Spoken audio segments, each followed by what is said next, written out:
দু সপ্তাহের যুদ্ধবিরতির আওতায় ইরানে হামলা না চালালেও লেবাননে মুহুর্মুহু আক্রমণ চালিয়ে যাচ্ছে ইসরায়েলি বাহিনী। দক্ষিণ লেবাননে আগ্রাসনের তীব্রতাও ক্রমেই বাড়ছে। বহু বেসামরিক মানুষ ও অবকাঠামোকে লক্ষ্যবস্তু করা হলেও হিজবুল্লাহর ২ শতাধিক স্থাপনায় হামলার দাবি ইসরায়েলের। আশঙ্কাজনক হারে বাড়ছে হতাহত ও বাস্তুচ্যুত মানুষের সংখ্যা। ২ মার্চ থেকে ইসরায়েলি হামলায় লেবাননে এখন পর্যন্ত প্রাণহানি ২,০০০ ছাড়িয়েছে। বাস্তুচ্যুত হয়েছেন ১২ লাখের বেশি মানুষ। পাল্টা হামলা অব্যাহত রেখেছে হিজবুল্লাহ।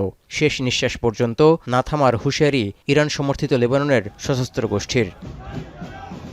এমন উত্তেজনার মধ্যে হিজবুল্লাহকে নিরস্ত্র করার মাধ্যমে লেবাননের সঙ্গে ইসরায়েল সত্যিকারের শান্তি চুক্তি চায় বলে জানিয়েছেন নেতানিয়াহু।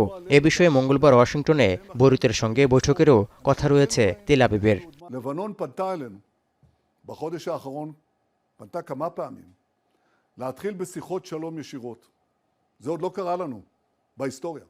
בעצם זה קרה פעם אחת לפני עשרות שנים. אבל עכשיו הם פנו אלינו. এই অবস্থায় ইসরায়েলের সঙ্গে ওয়াশিংটনে লেবানন সরকারের আসন্ন আলোচনা ঘিরে ক্ষোভে ফুঁসছেন সাধারণ মানুষ। বৈরুতে শনিবার হয়েছে হাজার হাজার মানুষের বিক্ষোভ।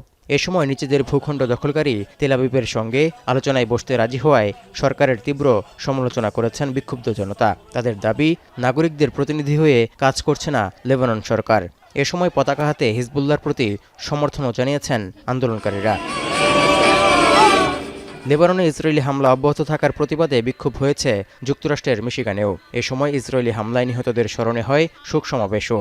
যুদ্ধবিরতির মধ্যে বুধবার একদিনে লেবাননে ৩ শতাধিক মানুষ হত্যা করায় তীব্র সমালোচনা করেছেন স্মরণসভায় অংশ নেয়া শত শত মানুষ।